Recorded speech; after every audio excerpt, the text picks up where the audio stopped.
some of that because I want to get right into the word, but I do want to say some things about Thanksgiving that are so obvious that people miss it. So we've all been at the Thanksgiving table where you've got the cousins that you don't see that often, and maybe the uncle you don't see that often, and the family, the extended family is all together there. And it's a mixed group. Some believers, some non-believers, young, old people, the alcoholic, the sports guy, all the different vibes. And you'll have some well-intentioned mother or grandmother, authority figure at the table, and she'll say, I think we should all go around one by one and say something that we're thankful for. And you all get that, like, I just want to get on with the eating, and I want to get on with drinking, and I want to get on with the football game. And it's one of those obligatory things that it's the right thing to do. Because you can't argue with that. What are you going to say? I'm not thankful for anything. I'm not saying that. You can't do that on the Thanksgiving day. That's the day that you're supposed to, do that. And so the people will go around and they'll say, well, I'm really thankful that I was able to swap out the engine in my Mercury because I got to drive to Fort Worth next week, and I'm really thankful for that. Or whatever it is. And you'll see the morning news crew on the TV saying, well, Larry, what are you thankful for this holiday? Well, I'm really thankful for some political thing that is really good. And the other, well, my niece just I'm really thankful for the new baby. And they'll say that, and I think, well, what's missing from those declarations of thanksgiving? Who are they directing their thanks to? What about the giver? What about the one that provided the engine for the Mercury, the new baby, the political advantage, the points for your team, or whatever it was? That is conspicuously absent in those conversations.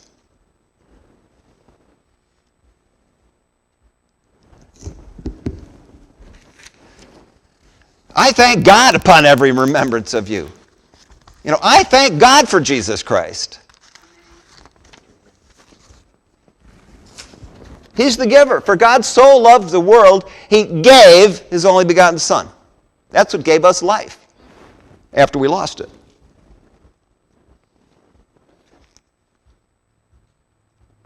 He that spared not His own Son, but delivered Him up for us all, how shall He not with Him also freely give us all things?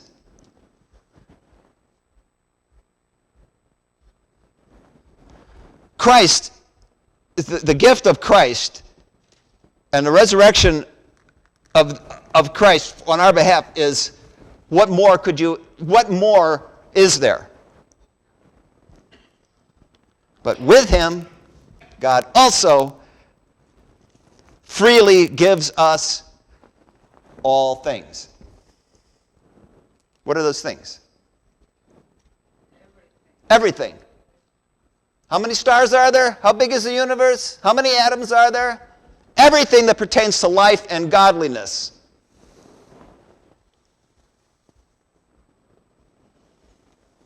Freely you have received, freely give.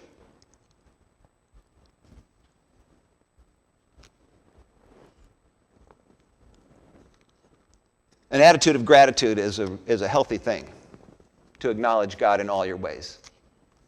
And to be grateful, to be thankful. You can look at the stuff in the world and be real depressed real fast. You can watch the news and lose the joy of the Lord in about 10 minutes, 2 minutes, depending on who you're listening to, what you're watching. It's nothing but death and doom and gloom. With a really happy person reading the doom and gloom news to you. Or somebody from your opposing political party, and they're gleeful about something bad that happened to your guy, or they're happy about something that happened to their guy that's opposed to us, the political thing, and you get distracted by the doom and gloom of what's going on there in the world. Because in the world you will have... Which channel is tribulation on? It's all of them. All of them. Have anybody seen the show on Netflix, The Man in the High Castle? I haven't either. I've watched some of it. Did you watch some of it, Kathy? Okay. It's a beautiful looking show. It's a little tedious, but the premise is what I want to present you with. And it's a story that takes place in like 1960, late 50s, early 60s. And in World War II, we lost the war. Japan won the war, and Germany won the war, and they took over the United States.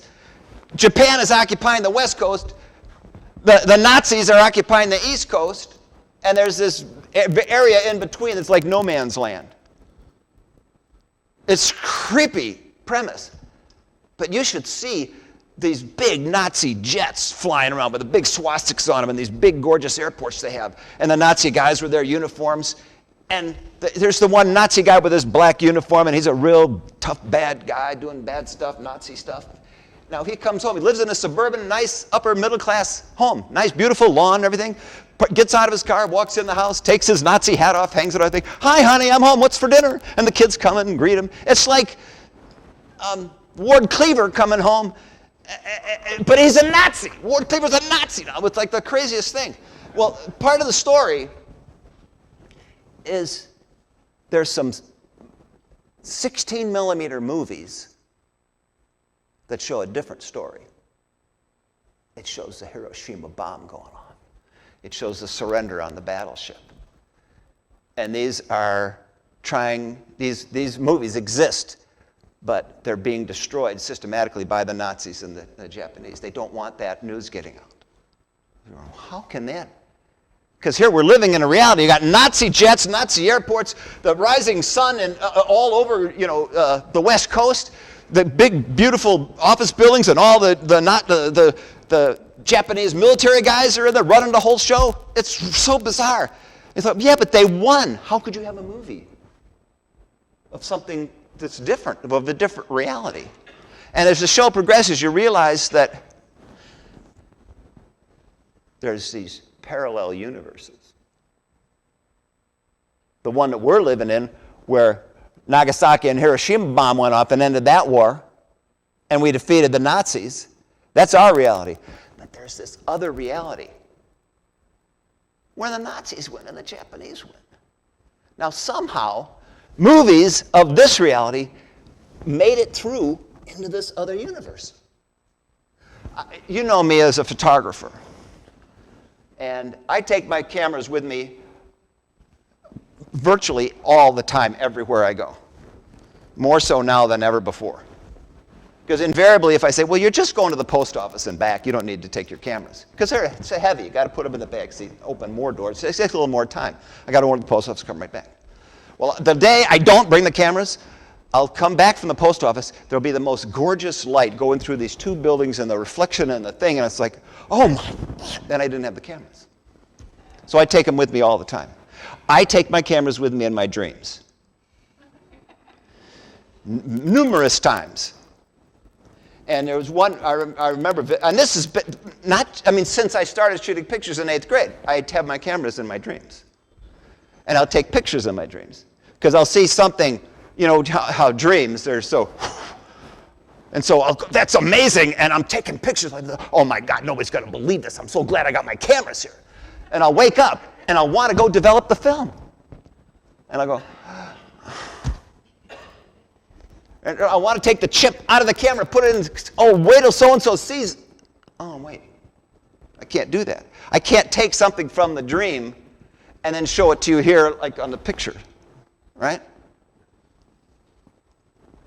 But in this TV show, they were able to get it from one universe of one reality to another universe of another reality, and it changed things. People say, wait a second. They were catching on to something was going on.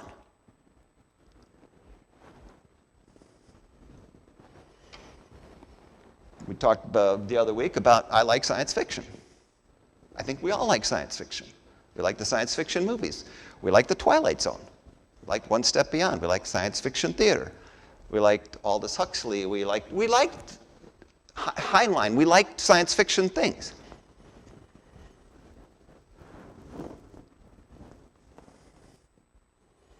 Parallel universes is something we can kind of relate to. Be fun to think about. It's brain twisting to actually think that it really happens, but guess what? It's really happened. We are in the world, but we're not of the world. We read that, we quote that, well, you're in the world, but you're not of the world, brother. You're not worldly. You're not of this world. Well, what world are you of? If you're not of this world. Are we occupying this world right now? We have physical bodies sitting here at this moment in time right here? Yeah. We're not of this world. Yeah, we're not of the world system. We don't think like they do. We don't do what they do. Our destiny is heaven. Theirs is death, eternal death. We have eternal life. You live in an alternative universe. It's parallel to this one. Do you take your marching orders from 2, 5, 7, and 9 and CNN and stuff? No. We have the book. We're people of the book, this book. We listen to an invisible man inside of us talking to us about heaven.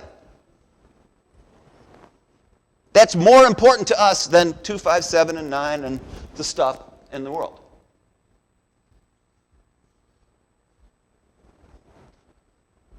That's more real. Heaven is more real than this. This is going to be over at some point. At some point this ends. This, the parallel universe that you're living in, that's what informs us. That's the spirit realm. That's the invisible, unseen realm. Well, just because you can't see it, does that mean it's not real? How many of you can see Jesus with your eyes? Is Jesus real? Yeah. There's no question in your mind. If there is, talk to the person next to you. They'll introduce you to it.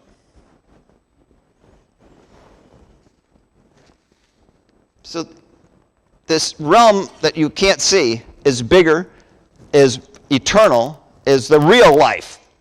The stuff that's passing away here is temporary.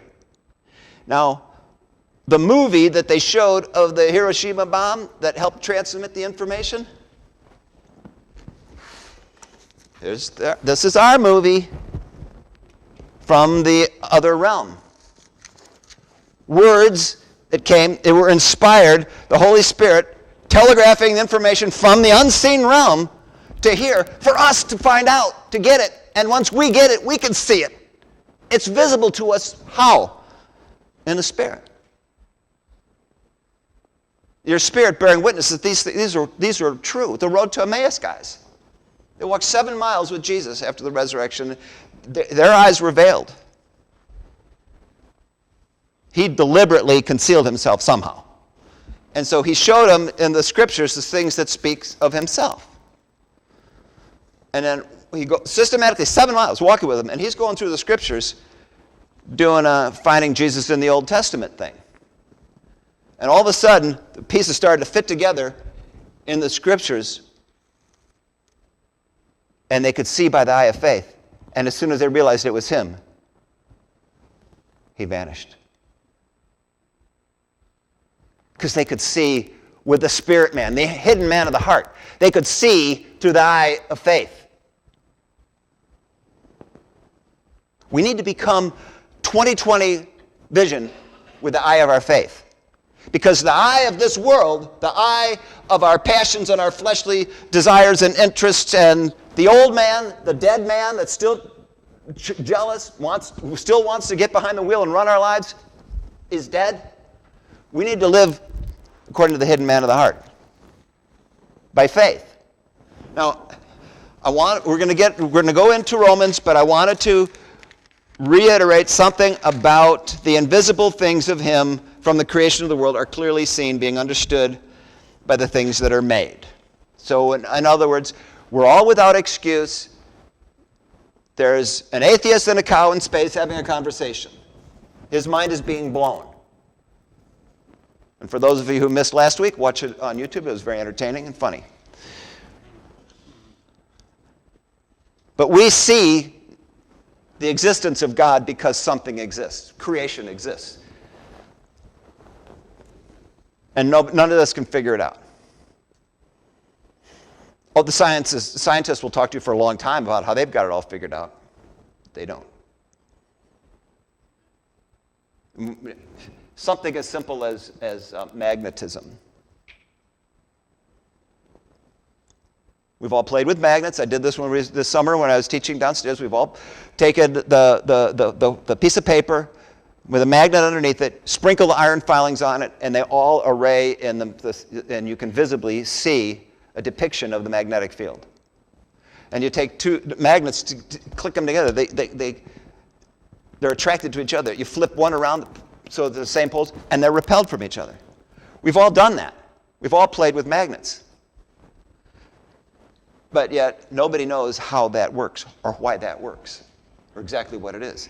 Same thing with gravity. We all experience gravity. We are experiencing gravity right now. But nobody can really tell you how and why it works. So if you're paying a little bit of attention to what you see around you, you should be amazed, and it should cause you to wonder what is going on. What is this that I'm participating in? What is life? You're a conscious entity with a free will wandering around in this amazing creation. And it's so easy to get distracted and get so busy that you completely miss it. The amazing things about it. Because we're busy chopping things, understanding things with our mind. We're busy doing this on the TV. We're very busy worrying about stuff. Sufficient unto the day is the evil thereof. The evil thinking, fearful thinking, worryful thinking. Very, very easily to get distracted. So I like to go out into the woods.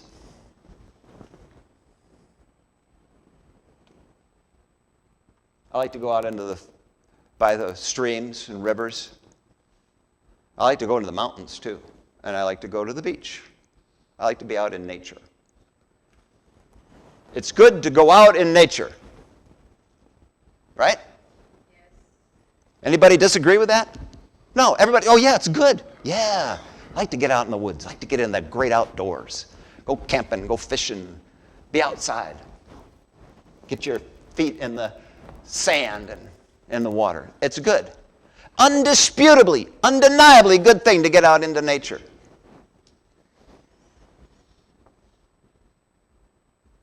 Well, are you having a bad time right now? I'm not. I'm having a good time. Would it be better if we were out in nature? Maybe. Could be. It could be. I mean, it's cold, but I mean, are the mountains not majestic? Breathtaking? It's good to be out in nature. And everybody agrees with that. But why? We're in nature now, sort of. We're in a man-made building, stuff like that. But yet, it's better to be out in nature. There's something different about being out in nature than there is being here, at home, in the normal place you usually live. Babylon, cities you are, wherever you are.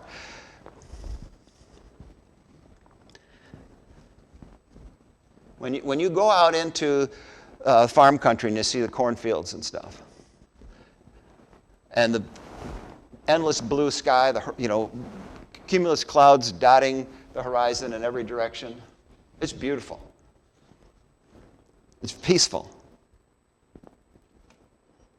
But isn't it peaceful here right now? Yeah. But there's something different about here. Did I tell you the story about driving to Vermont? Remember? I was when I was a teenager. I was 19, I think, and I had to drive to New York for a recording session and to take my friend Chris Rhodes back to school in Boston. So we were with his girlfriend, and we had to take her to she went to Boston too. We had to go see her parents in New York. We had to do a recording session there, and we had to go to Boston and come back. So we're driving Wilhelm, which is a 1965, maybe Volkswagen bus with no heat. We didn't, and it was in the winter. It was like January. We didn't know there was no heat until we got on the road. Oh, by the way, there's no heat in the... Oh, no. So it was a cold drive, but I was driving at one point. We just drove straight through from Chicago to out east. And all of a sudden, I'm behind the wheel, and I notice something is really different. Couldn't really put my finger on it, but it was just like everything was this way, now it's this way. Like I had entered into another dimension or something. Well, it was different. I was in the same time of day, the same temperate zone, climate zone, the same kind of agriculture, same altitude, but something was profoundly different, and I couldn't put my finger on it. So Chris's girlfriend, Nancy, she's sitting next to me, and she's filing her nails, and I go, what is something? Does anybody else feel, what just happened? Something's different. She doesn't even look up, and she says, we're in Vermont. Oh, thank you. That explains it. She says, there's no billboards in Vermont.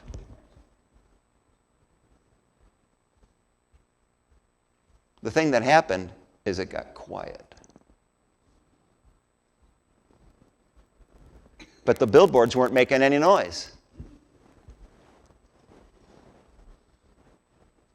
When you look at a billboard, you don't have any choice but to read it. You look at it, and it's Shadow Valley condominiums. If you were here, you'd be home by now. Whether you wanted to or not, Shadow Valley condoms, I'd be here. Your mind is doing it.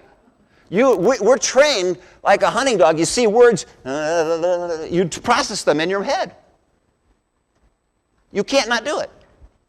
You read words, and they go into you one way different from looking at a picture.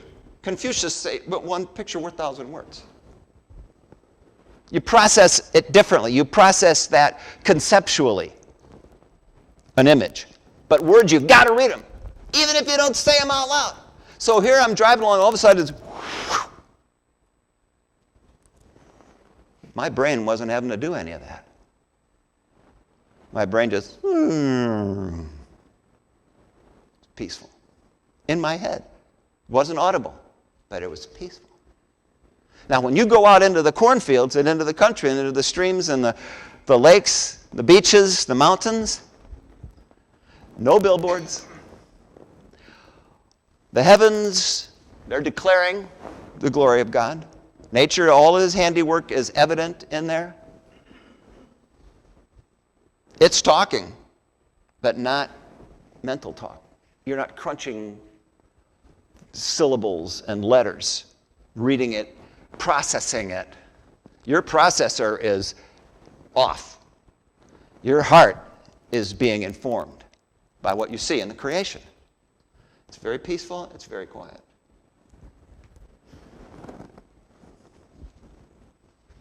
After the Second World War, or just right to the buildup of the war, there was a huge industrial ramp up to supply our allies. We weren't in the war yet, but they needed tanks and trucks and jeeps and ammunition and guns and all that other stuff. And so the industry was overnight had to get way up to speed, way faster than ever before. And a lot of people left the farms and they went to the city to work in the factories. When you drive across the country and you see the big farm, and he's got several little farms around, those little farmhouses are still there, those little ones. They still have the little barn, maybe the silo's still there, and it's a little house. They're little ones. And then the big farm's got the bigger house, but he owns like the 12 of the other farms around there. Well, those were all abandoned in the 40s. They were going to the cities. Well, the cities are like Babylon. What do you get when you have a lot of people all together? They've left nature and they've gone to mammon. Now, Chicago is a beautiful city. I've lived in Chicago. I love Chicago. It's gorgeous. But there's a lot of bad stuff happens in Chicago. And look at the major urban population centers in this country. Look at the way they vote. Versus flyover country, people who are still living somewhat in nature. I don't need to make a political comment about it. It's obvious. Things where you get a concentration of people together, it's not necessarily a good thing. Also, another thing that happens is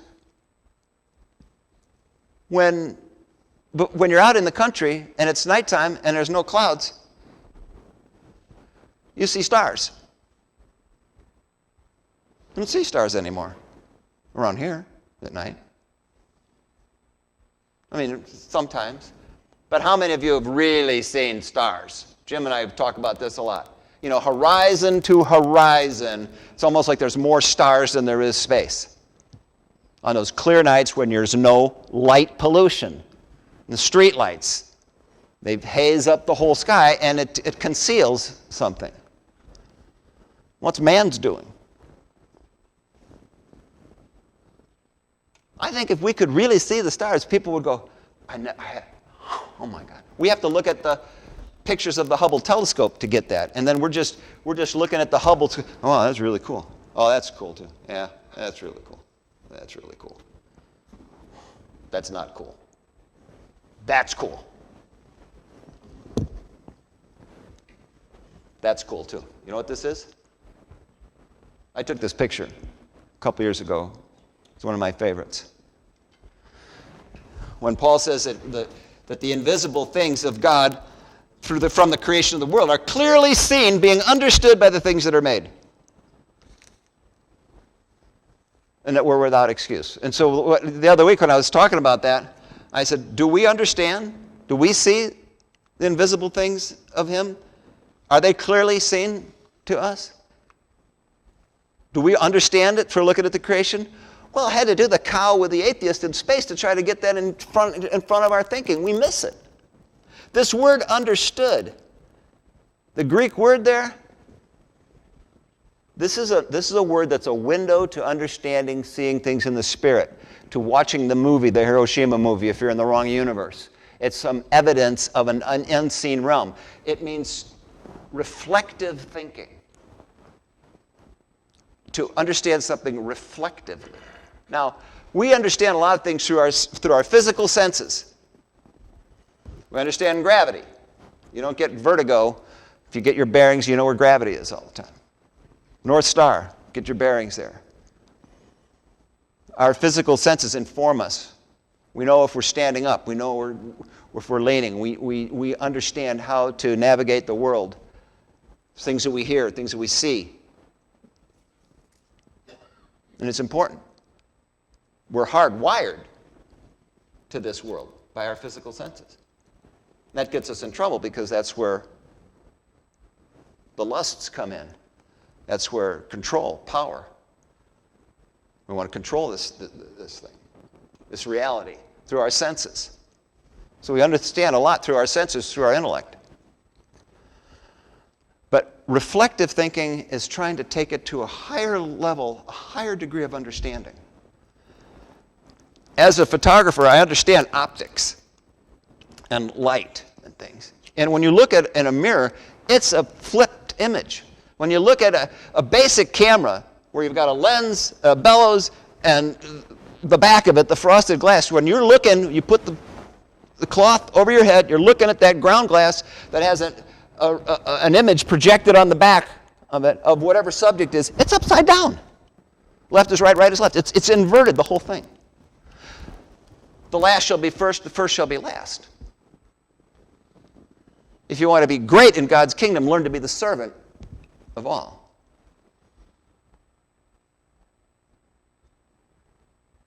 Things are opposites in that world from this world. If you want to find your life, you've got to lose your life. What? Yeah. Reflective thinking. Look at it a little differently. Look in a window into that parallel universe. You want to become more and more, increasingly more familiar with navigating this world based upon the information from that world through the Spirit. Now look at this picture. what you're looking at here is this is in Lord's Park near where I live. And these trees down here, and those trees up there, that's a reflection in the water on top. I flipped it over. So you're looking, whoop, like a little Jabberwocky upside down, which is which? I did that on purpose. Because then your mind has to go, that's different. Yeah. Which is up and which is down. Parallel universes. I hope that helps you to consider the unseen realm, how much more important it is, and how God's trying to communicate to us through stories, through parables, metaphors.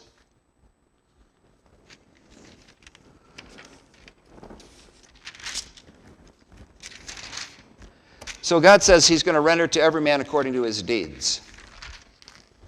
This is to them who, let me move up. For as many as sinned without the law shall also perish without the law, and as many as have sinned in the law shall be judged by the law. Everybody understands that, right? No, you don't. No, you don't.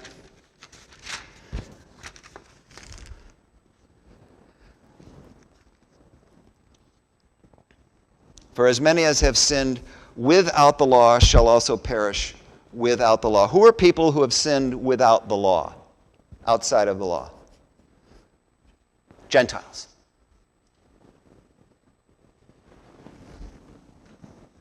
For as many as have sinned without the law shall perish without the law. Now, as many as have sinned in the law shall be judged by the law. Well, who has sinned in the law? The Jew.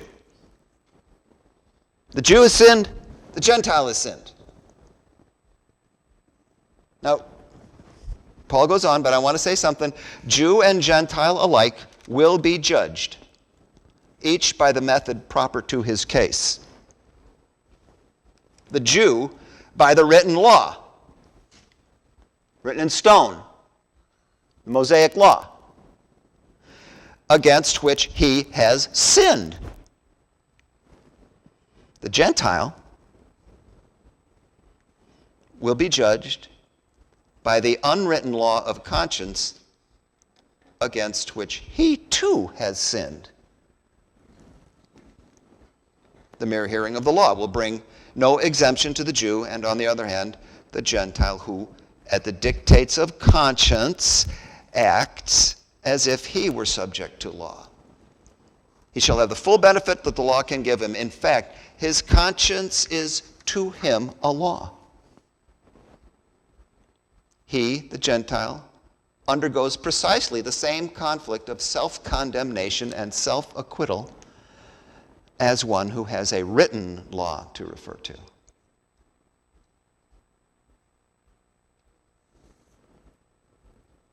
Why do I do the things I shouldn't do? Why don't I do the things I should do, as Paul says? I wasn't a Jew, but I knew exactly what he was talking about, because my conscience became a law unto me. Just because you have the law written in your heart, that's not the grace of God. That's the law. You're going to either approve of what you do or be found guilty by that same law. So when we talk about the law, and when Paul talks about the law, don't think Jew. Because we got the same thing, the same trick bag. They had it very clearly right in front of them written. We have it in our conscience. See him? Paying attention.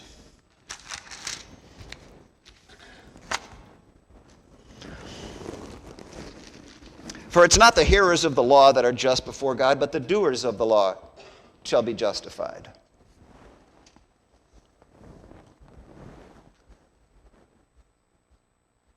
You can sit and hear the law all the time. You can sit and hear about righteousness all day long. But it doesn't benefit you or anybody else if you don't respond to it, if you don't act.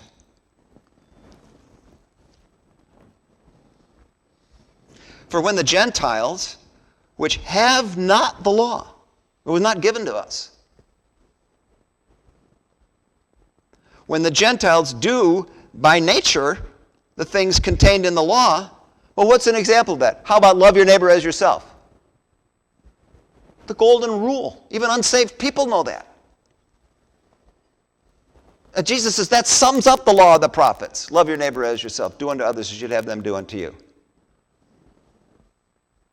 You really don't need any more gospel than that to put somebody under conviction, because it works. It'll either work for you and be a blessing, or it's going to frustrate you because you can't do it. For when the Gentiles, which have not the law, do by nature, loving their neighbor as themselves, contained in the law, these, having not the law, are a law unto themselves, which show the work of the law written in their hearts. Their conscience also bearing witness, and their thoughts the meanwhile accusing or else excusing one another, in the day when God shall judge the secrets of men by Jesus Christ according to my gospel.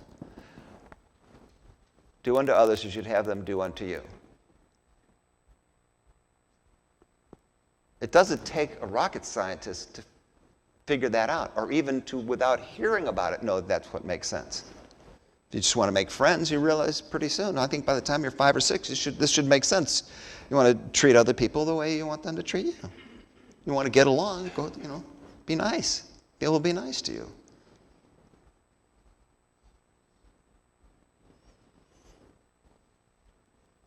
In the day when God shall judge the secrets of men by Jesus Christ, according to my gospel. Because he's going to come. When Jesus comes, it's going to be, draws the line, that's it.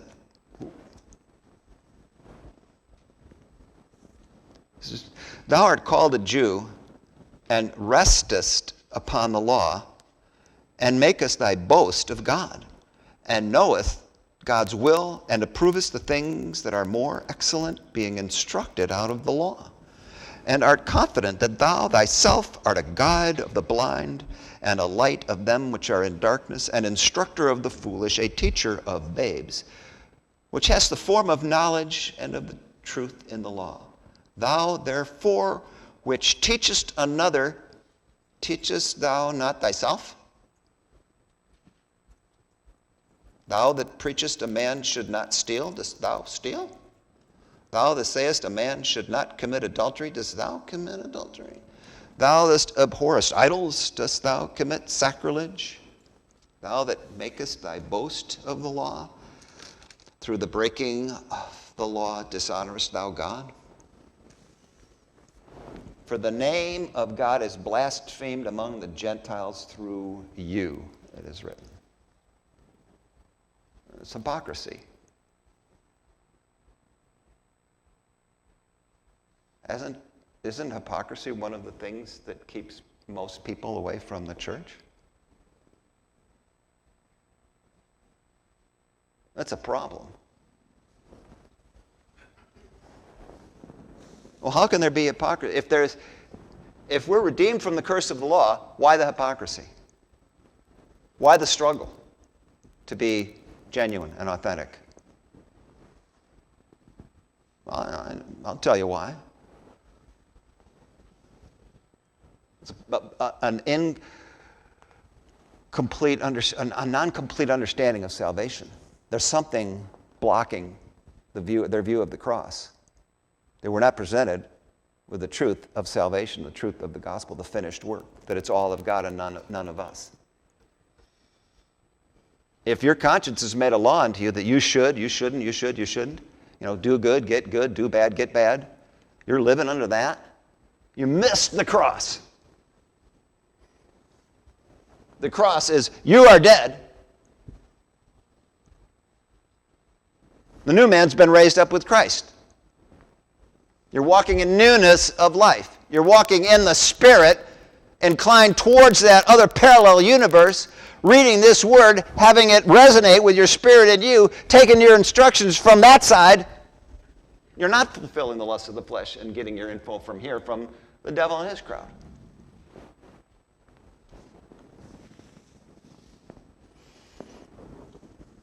the name of God is blasphemed among the Gentiles through you. Now, he's talking to the Jews, but I'd say stop talking to us. Talking to the church. Come on, church. We can do better than that. For circumcision verily profiteth, if thou keep the law. But if thou be a breaker of the law, thy circumcision is made uncircumcision. I never heard of anybody who got uncircumcised. Is that possible? Get uncircumcised? Pretty sure it's a one-off deal. That's it. Right? But why? What do you mean his circumcision is made uncircumcision? Well, the circumcision, the mark in the flesh, which, ladies, I'm glad you don't have to do it, and I'm glad I was an infant. Just saying. Because back then, not everybody was, adults. But point is, to the Jew, circumcision was profitable because they were in the club. We're of the circumcision.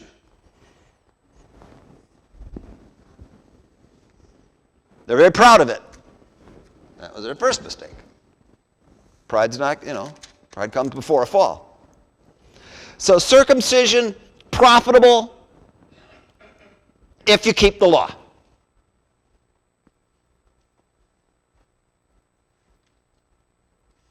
So intellectually, it is profitable if you keep the law. That's where it breaks down. That's the hard part. So if thou be a breaker of the law, which is all of them, all of us, breaker of the law, the circumcision is made uncircumcision. In other words, don't mean zip. You mean I did all? Sorry, it doesn't mean a thing. Not impressed. God's not impressed.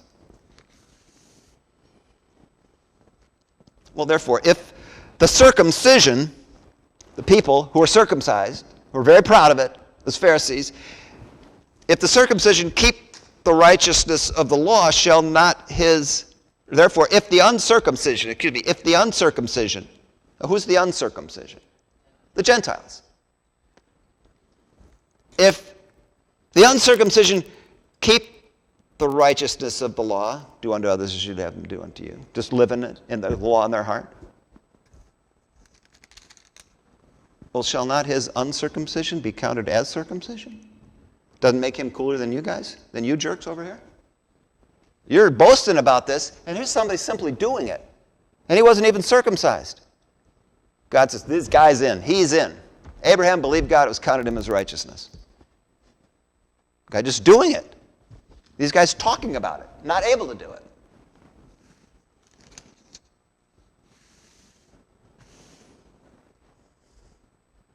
And shall not uncircumcision, which is by nature, the word written in your heart, if it fulfill the law, judge thee who by the letter of the law and their circumcision, you transgress the law. So you got these super self-righteous guys over here, circumcised, upholding the law, but then you've got a Gentile who is despised, and he is actually walking in love. And he's actually loving his neighbor as himself, and he's turning the other cheek, and he's being the real deal.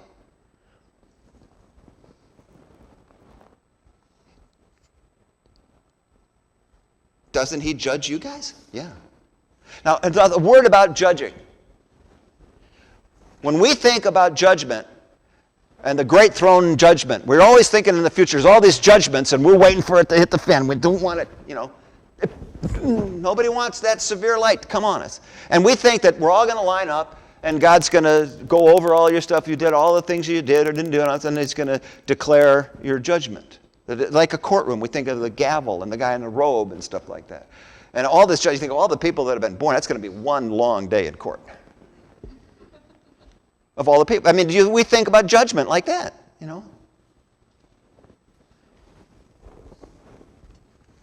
All God has to do is show up. And we're all judged. When Jesus walked around perfectly, everybody was judged by him. Was he doing this? Was he gaveling people? No, he was just being beautiful and perfect. Not rattled about anything. Totally cool. Everything. He was the perfect human being, perfectly proportioned in every way.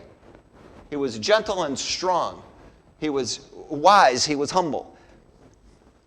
He was perfectly loving. He judged us just by showing up.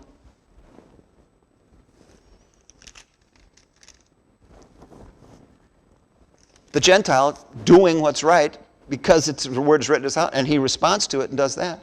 He makes the law keeper, the real uber religious guys, look like jerks.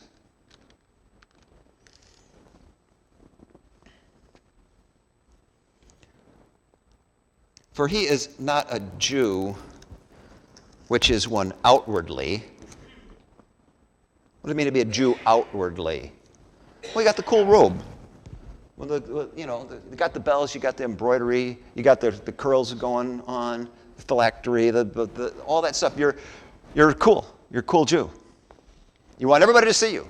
The guys who strut up to put their offering in the thing, they want to be seen of men. They're very proud. They got their special clothes, special seats, special treatment, because, they're very special. They get off on it. Human nature. We all know that guy. We all know those people.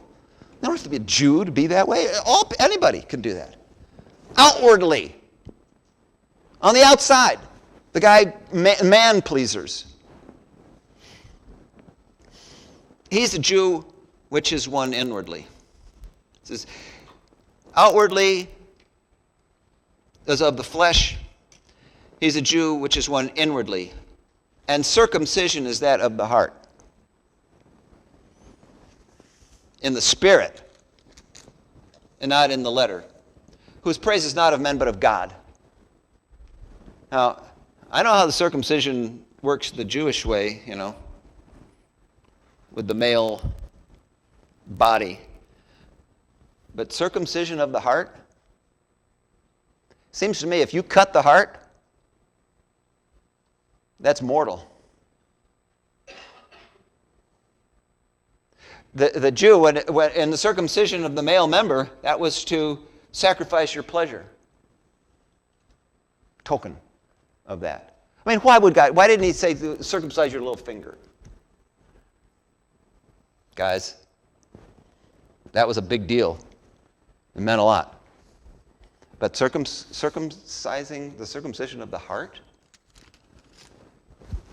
I'm just saying, it kills you. The Word of God kills you inside and raises you up.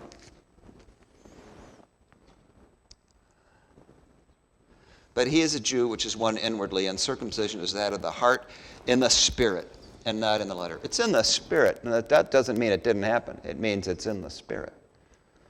And we all understand the spirit, don't we? No, we don't. But it's a parallel universe to this one. And this book is giving us windows, looking at things, flipping it around in other dimensions. One day is like 1,000 years, 1,000 years like a day. It's different. We're going to be living there forever. You might as well start getting used to it now because it's going to affect your love life here, your love walk, your peace of mind, your confidence, the light that you are in a dark world. Well, so what advantage then has a Jew? What profit is there of circumcision? Well, much in every way, because unto them was committed the oracles of God. Oracle is a great word. That's where we get the word oration, oral.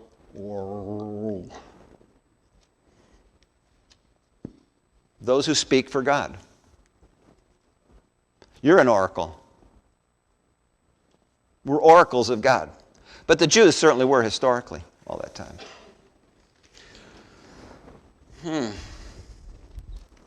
We're just entering chapter 3. And I've got so much to say.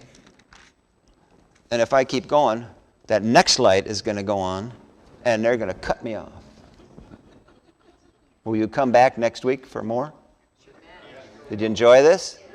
I did too. Bill, do you have some announcements? I believe you do.